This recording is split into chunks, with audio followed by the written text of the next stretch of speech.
Chapter 35. David stepped from the shade of the garage with two sets of folding chairs and lifted his closed eyes to the sun. The afternoon sea breeze mingled with evidence of Ruth's chili and infamous hot dog cornbread in the oven. "Whatcha doing?" Charlie asked, his brows raised. David held out a couple of chairs. "Want to set up for tonight's show?" The kids sprang into hip-hop action, plopping the chairs in a haphazard pattern along the sidewalk. Sharon's final decision in a week about him staying at Westside weighed less as hope for Charlie's future lifted David's spirit.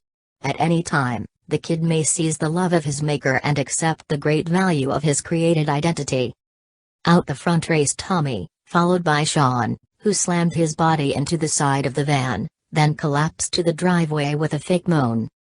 Tommy laughed and slid open the van door for Sean to crawl in. "Look, David," Tommy said, waving a green bill.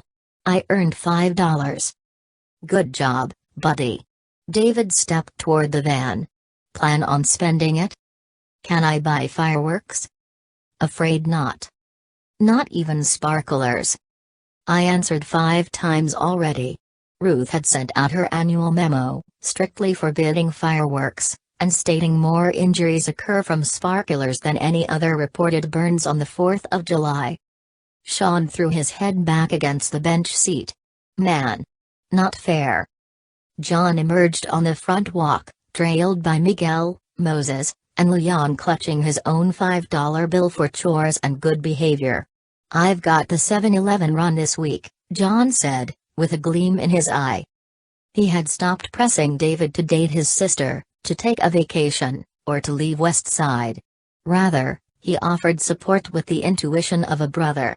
Had he predicted David's desire to stay home with Charlie? Why such a righteous, gentle leader served with devoted loyalty to David made no sense. John could be a CEO of some massive charity or work his way up the political ladder to the presidency. He stepped behind the wheel, lowered the window, and jerked his head, requesting a personal chat. David gripped the door and leaned in. "What's up?" he whispered. "I'll stop at the fireworks stand and let the boys pick a couple of Roman candles or rockets to donate to the block party. Ruth only threatened dismissal for possession with intent to use on the job. Outstanding for us. Just sit back and watch the neighbors put on the show." With a twisted grin, David slipped his pal a couple of 20s. How would he handle the loss when the guy moved away, married, and started a new life? Soon, he'd fight for the oppressed elsewhere and spread his royal qualities in another region. Charlie watched as John drove off with his housemates. It must sting to miss their outings day after day. Considering his positive attitude since the county worker drove away last night, soon he'd regain outing privileges. A neighbor approached from across the street. "David, glad I caught you." Mary held out a jumbo 6-pack of coleus bedding plants and a pack of zinnias with several budded red flowers. "Any chance of using these? We maxed out our planter space." "Sure. Thanks for thinking of us." David took the packs. A perfect number to fill our bare patch in the back. Just the project for him and Charlie, a chance to explore his mindset after the drama of the last week. But David better quench his safeguarding impulses. Fear only imprisoned what he longed to protect. Besides, no rational reason for fear remained. The county worker gave Charlie another chance and surely his transformation would shine on its own, leaving no question where he belonged. Mary waved the two of them to her house. "I'll see you're equipped." David set the packs on the front step and gestured for Charlie to follow. He tagged along like a complacent little lamb. No hint of trouble. A temporary innocence, proved by minor incidents at bedtime and this morning. Still, he'd come a long way, graced with an astounding awareness of the inner workings of his heart and mind, toiling to manage his outbursts and show team spirit. "We appreciate Westside's efforts for these kids," said Mary's husband, Don, who handed over a shovel and trowel. "Commendable of you folks. Full of challenges, I imagine." "It helps, knowing my calling. I love what I do." He rarely imagined another occupation. Though glimpsing this couple with a modest version of the American dream marriage, family, a small house in the city, stirred unwelcome desires. "Thanks for this," David said, shaking Don's hand. "You bet." David and Charlie lugged their treasures to the rear yard. "I'll be right back," David said. An early firework explosion sounded in the distance as he returned to the front for the planting packs. A black Blazer rounded the corner and slowed to a stop. The same suspicious vehicle he'd seen around this week. David headed for the curb, but again, the car made a U-turn and headed out of sight. What on earth? Charlie watched David return with the plants, set them on the patio chair in the shade, then slide the bag of soil over to the dirt patch. "Just tear into the plastic and pour out the soil," David said. The tearing sensation and dirt spilling out felt freakin' sweet, almost like doing the same with his clothes and skin, except no pain. The bag flopped from his hands when he tried dumping it, until David lifted it from the bottom and it all poured to the ground. "Now we'll mix in the fresh soil." The guy made it look so easy. Charlie tried several times before handing it back to David, who finished the job. "Let's stomp it down." A laugh slipped out as Charlie copied the Indian dance. "This is fun." "Keep it." David tugged the hose from the side of the house to the grass, waved for Charlie to join, and showed him how to hold his thumb over the end to make a spray. "Only a light shower. Let it seep in." Charlie squirted himself in the face and jerked back with a squeal. David laughed that time, but a shock of memories burned in Charlie's throat. He fought for air as though drowning. "It's just a little squirt," David said in a gentle tone. Charlie hated water and David knew it. Hated the pool, the mountain waterfalls, and, yeah, if he made it to the beach he'd stay as far from the ocean as possible. "It won't hurt. See?" David pressed Charlie's thumb higher on the nozzle and it shot at their legs, getting them both wet. It didn't hurt now. Not with the hose in his hands. He twisted around and gave David a shower. Letting out a yelp, David ran. Charlie chased him around the yard. "What are you hooligans up to out here?" Ruth called from the porch with two large beach towels in her arms. "You two are crazy." "Hey Ruth. Grab my camera?" David asked. She dropped the towels and bounced back inside. Charlie raised the hose to David's chest, then his neck. "Okay, enough. Move your sprinkler to the dirt." David jumped around to guide Charlie's shoulders toward their dirt patch. So he didn't like water on his face either. "Keep moving back and forth. Get the entire area damp and don't miss the corners." "How do you do that?" Charlie asked. "Don't stop. You're doing great. You're a quick learner." "No, I mean. Never mind." He wanted David to figure it out like the other times when he read Charlie's mind and knew what he needed. "You mean what?" David pointed toward dry spots in the back. "I want to know your thoughts." "I can't explain." Charlie moved the water to the far corners. "Try," he said as he tested the dirt, then rinsed his hand in the spray. "That's good on the water. Toss the hose on the lawn. Can you turn it off?" "I think so." Charlie gripped the handle and started turning. "Other way, bud." Charlie stopped the water and stood to the click of David taking his picture. "What are you doing?" "Capturing delight." He let the camera hang around his neck. "Okay, grab those plant packs. Careful, they're flimsy." Charlie grabbed one end of the pack and the other side flopped over, but he caught it before it spilled and drew the plants up close. A happy sort of energy tingled his brain. The sun shined through the red at the center of the leaves, turn into bright green on the ends. Careful not to spill the pack, Charlie ran his thumb and finger over a bumpy leaf. "Cool." How did he do it? Somehow David softened the bad feelings, changed the air so Charlie could breathe, tore him open so the dirt spilled out, then washed away the scum. He wanted to feel the colors and touch the goodness, to empty himself out and fill himself with light so all the darkness in the world never touched him again. Chapter 36. David set his camera aside, wanting to just watch. "Dude, these are so cool." Charlie ran a leaf between his knobby thumb and fingers, as though experiencing such color, texture, and fragility for the first time. The leaf tore, and his face fell. "Aw, man.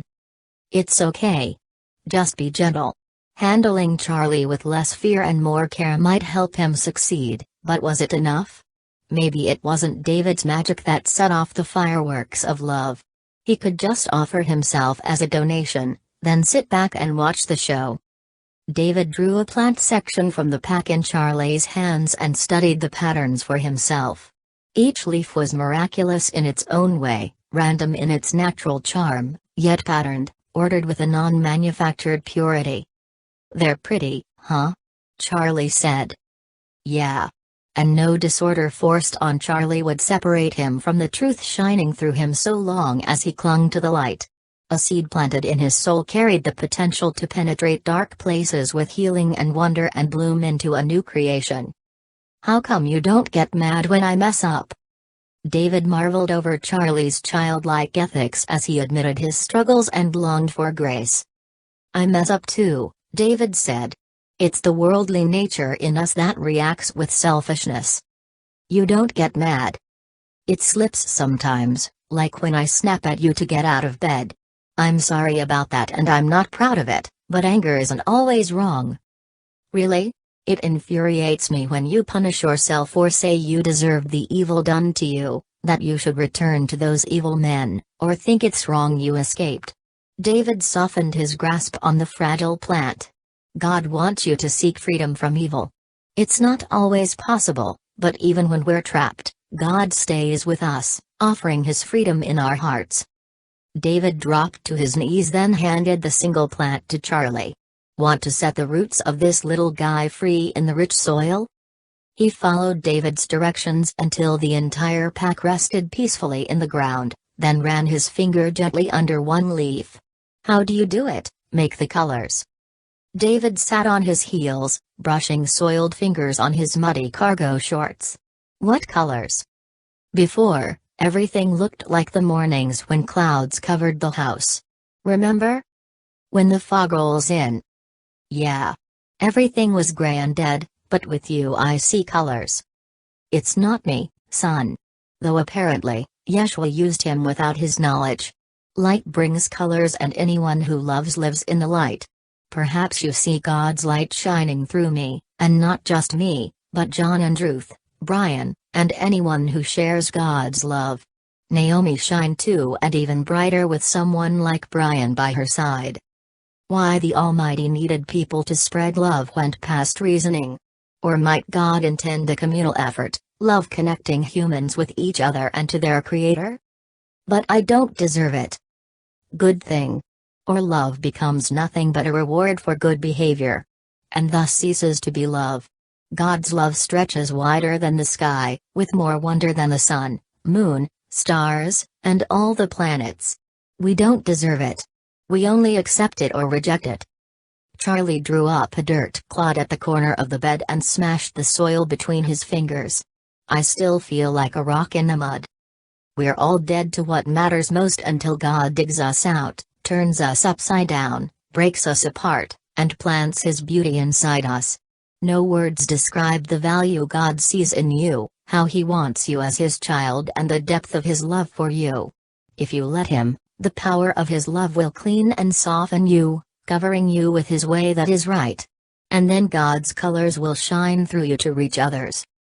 Charlie linked his brightened existence with David, as though nearness to his staff awakened the beauty. "Lord, help him see beyond your creation." He recognized when his heart close to pain, memories, and haunting. But would he remain open to healing and love, or would his placement at West Side remain on trial? With the leafy coleus arranged toward the back of the bed, they planted the flowering zinnias toward the front. David looked forward to watching the foliage fill out and shoot up, filling the space until they meshed as one colorful figure. Muddy and fatigued, they hosed off their bodies, left their shoes on the patio, and found the towels Ruth left to dry off on before heading inside. Charlie returned from changing with his sweatshirt tied around his waist, as though letting down his shield for the first time. He sank into a chair at the table, eyeing Ruth slicing through the large watermelon on the kitchen cutting board. After tossing the muddy clothing in the garage hamper, David washed his hands in the kitchen sink. Ruth slapped his thirsty fingers away from the watermelon. "Wait for the pre-fireworks party," she said. He maneuvered around her for an orange from the fruit bowl. "How come you're not home celebrating the 4th with your family, Ruth?" "My son and husband plan on joining our shindig. They don't want to miss our fireworks. Not with 10 local residents contributing to a show for the West Side kids.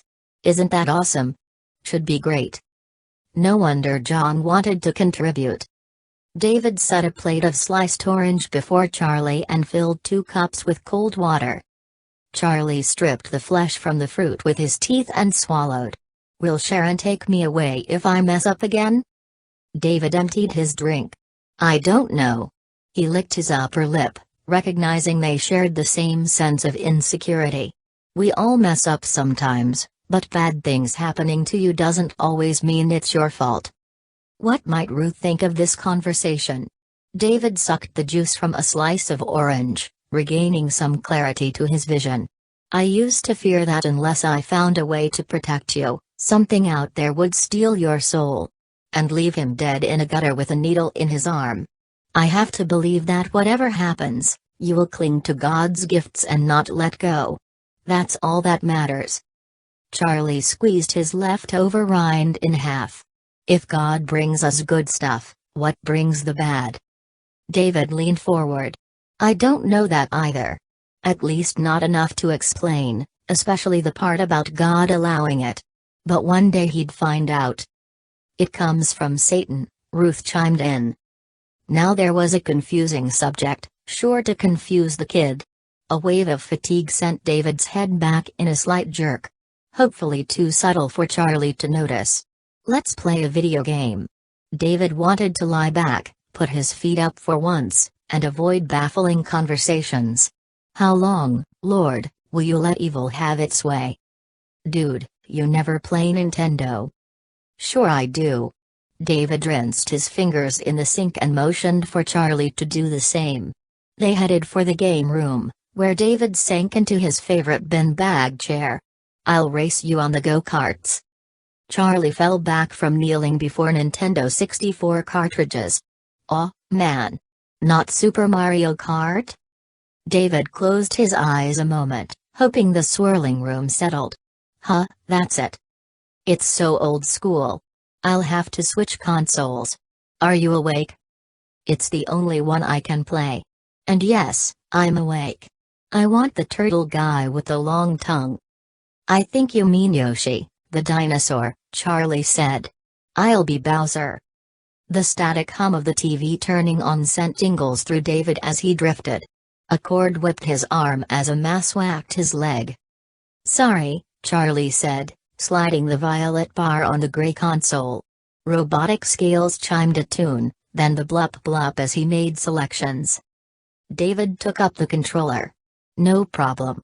He sank further into the beanbag chair. "Why choose the most beastly character, Charlie?" "Bowser's cool. Don't turn all therapist on me." The ditty played and then the countdown. David's heart pounded. "It's starting too fast. Where am I, on the bottom?" "Yeah. Get with the program." The dinosaur in the little go-kart took off from the lower portion of the screen, swerving left, then right, as David adjusted to the joystick. "Get with the program? I'll tell you when to get with the program." The phone in the office rang as he made it through the first lap, but Charlie steered way ahead. "David, phone call," Ruth announced. "Who is it? Can you take a message?" "Sharon Johnson." David dropped the controller to his belly. What on earth? What was so important for Charlie's county worker to call on a national holiday? She couldn't change her mind, not today of all days. Yoshi's go-kart fell off a bridge. Chapter 37.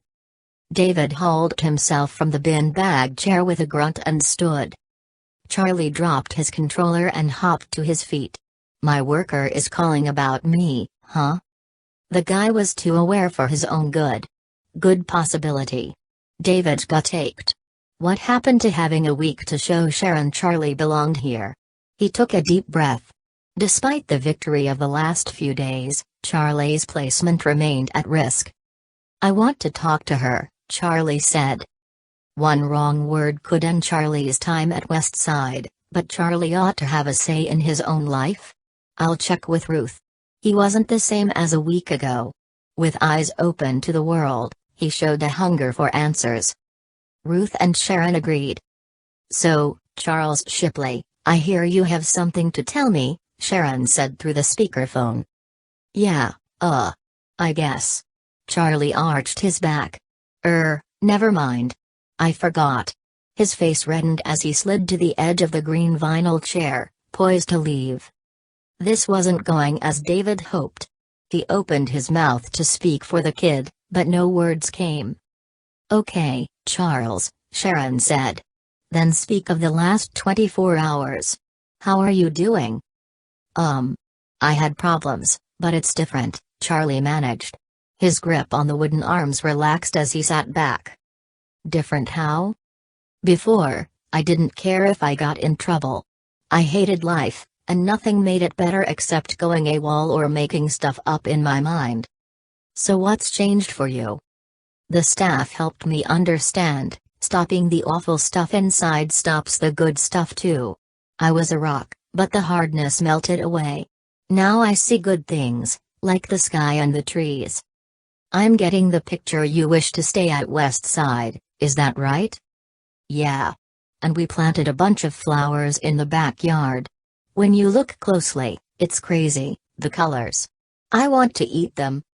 Not something I recommended, David said. But we photographed the finished work. Yeah, and David taught me camera stuff. It's cool. Maybe one day I'll be a picture guy. Charlie turned to David. What do you call it? Ruth brightened. Photographer? She asked. Yeah, that. Well, said Sharon from the speaker. I've never heard you so talkative. No doubt of Westside's positive influence on you. My chief concern is your self-endangering and aggressive behavior. What's stopping you from running the next time something ticks you off? How will you keep your arms, legs, and teeth to yourself? Charlie sank deeper in the chair. I don't know. I don't want to run or hurt anyone now, but sometimes I can't stop. I have problems, and I'm bad, but I hate it. You're not bad, Charlie, Sharon said, using his preferred name for the first time. It's right to take responsibility for your actions, but you also show a desire to improve. Just stay open to learning and don't give up. Papers shuffled in the background. I called the Alvarado Teen Center last night, Sharon continued. In case Westside falls through for you, I asked them to hold their opening, but they filled their last bed. I'd rather not seek another place for you, Charlie. Understand? Stop running, stop endangering yourself, don't assault anyone, and your current placement will stay out of jeopardy. Got it? Yeah, okay. Got it. Relief flowed in as if stepping into a cleansing rain. With one phone call, David's greatest fears vanished and his heart flooded with hope. Ruth ended the call with Sharon and turned to Charlie. Congratulations, young man. You're free of your at-risk status. Sort of adds new meaning to Independence Day. Don't you think? Charlie stood with a smile. Perhaps that's why Sharon called on her day off, David said. Her heart must run deeper than he imagined. Well, Charlie. Ruth stood at Charlie's height and tucked in his shirt tag. Should we start fresh? It's a new week to earn allowance points. Should we remove your restrictions? Think you're ready for outings? Charlie stiffened. I don't know. Maybe not yet. Do I have to go? Why don't you stay home during the weekday trips and try a 7-Eleven run next Friday? Yeah, okay. I think I can do that. Charlie's earlier lightness returned, and he stood. David latched onto the back of Charlie's neck, loose yet protective, and guided him from the room to new freedom. No threat of dismissal loomed over his head, but realistic boundaries allowed ample time to build public skills while exploring internal liberty. A car motor rumbled out front and then a honk. "Anna and Miguel are back," David announced. Charlie followed him into the front yard as Miguel opened the backseat door, cocky as ever. "Hey Charlie, let's play Star Fox." David halted Miguel with a hand to his head. "Was that a question, mister?" Charlie perked. "Yeah, can we play?" "For 15 minutes. Long enough to get the scoop on Miguel's visit without him overhearing." The two ran for the door. Anna stepped from the car with a scowl, her dark makeup thicker than usual. She stomped up the walk and slammed the girls' home door. The screen followed with a clang. How horrible to spend her 16th birthday traveling 100 miles to visit her padre in a penitentiary. Behind the wheel, the Sosa family's county-appointed social worker raised a finger while logging something on a clipboard.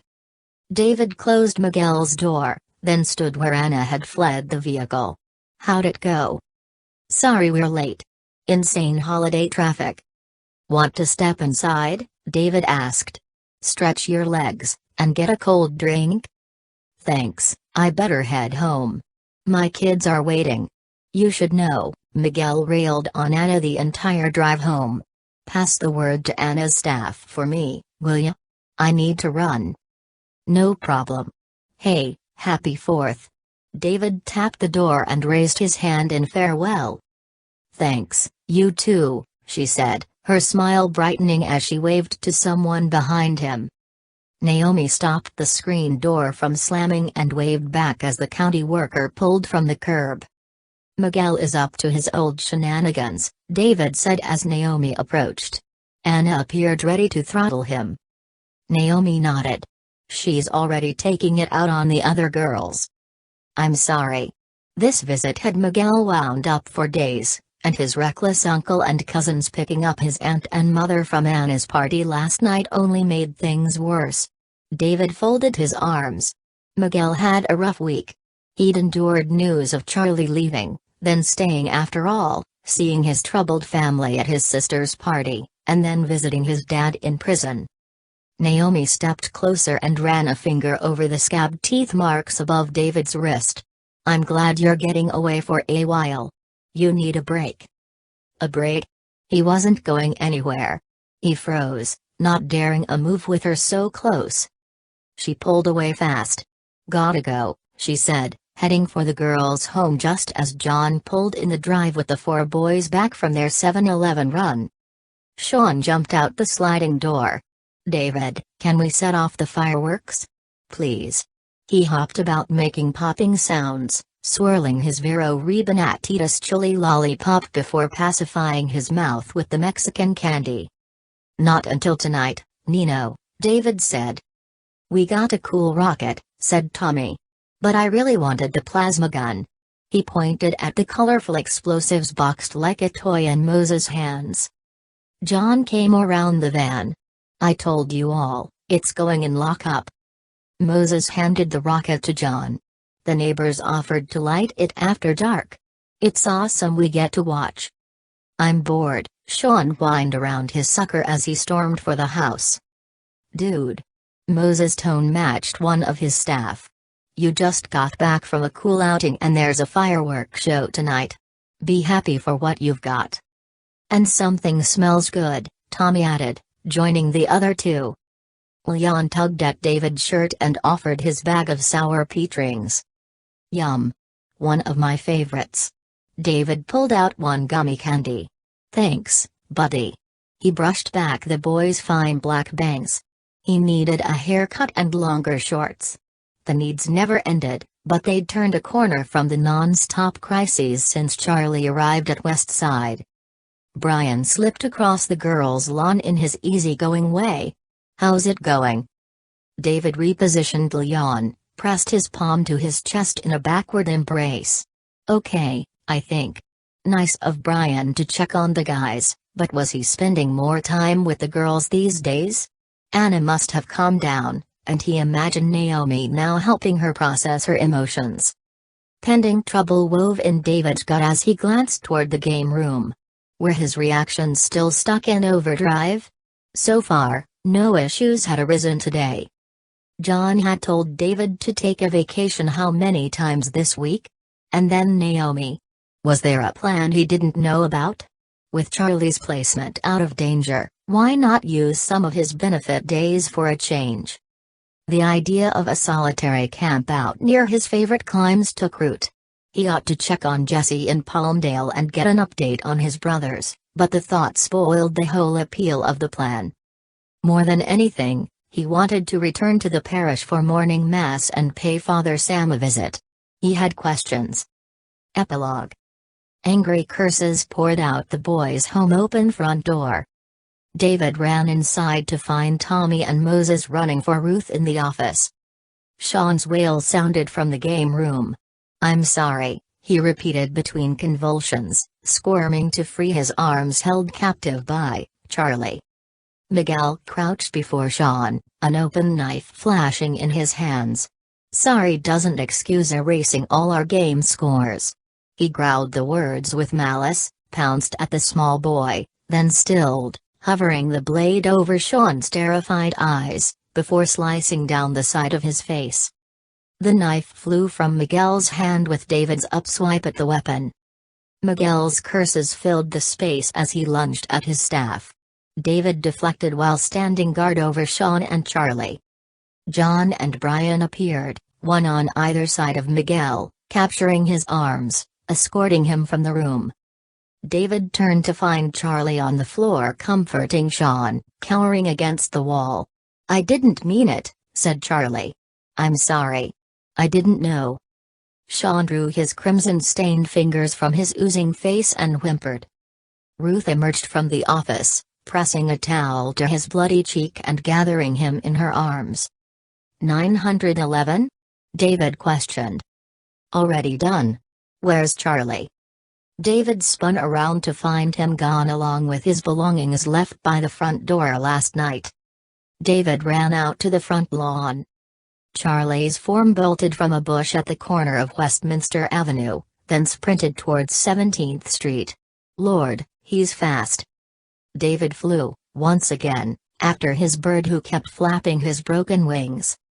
Charlie dashed around holiday pedestrians, bikers, skaters, and traffic jams.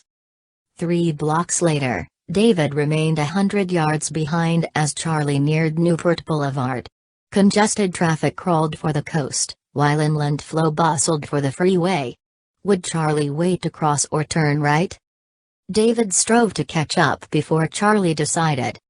A black vehicle stopped at the crosswalk, much like the SUV that nearly ran over Josephina. An older version of Charlie stepped from the rear passenger door, his yellow blonde hair stringing out from under a dark banyan down his shoulders. David sensed the lanky man's intent before his hand shot out to grip Charlie's arm, tugging him toward the car. Charlie struggled and flailed.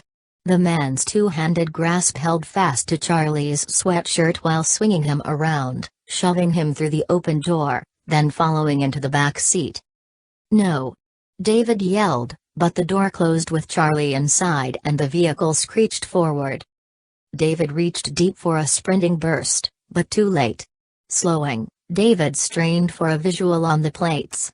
The black car with the blue and yellow sticker on the rear window rounded right and into a swift flow heading for the freeway. Hands shaking, David gripped the hair at the back of his head. He slid out his phone and dialed 911 plus send. While reporting the emergency to the dispatcher, describing the car, stickers, and plate number, he ran up the boulevard, desperate for another glimpse of the SUV, but the car was gone. This wasn't happening. Why God? Why? How long had the driver been hanging around West Side, watching, waiting? It appeared they wanted Charlie all along. David slowed his pace, reluctant to turn back, but he needed the van to form a proper search. Was he grasping at straws? Why hadn't he hunted down the plates on that car days ago and reported the suspicious activity? Charlie worried over his captors finding him, acted all skittish in public, as though a beast loomed to snatch him any moment. It happened fast. In only a blink, evil snatched David's ward from his charge. His heart pounded his throat. Panic set in. The test to concede helplessness in the face of giants might repeat itself for the rest of David's mortal life. God, help me find Charlie, set him free, crack open the bonds of oppression, and see justice done. For the director of music. A Psalm of David. In you, Lord, I have taken refuge, let me never be put to shame, deliver me in your righteousness. Turn your ear to me, come quickly to my rescue, be my rock of refuge, a strong fortress to save me. Psalm 31:1 Tuniv.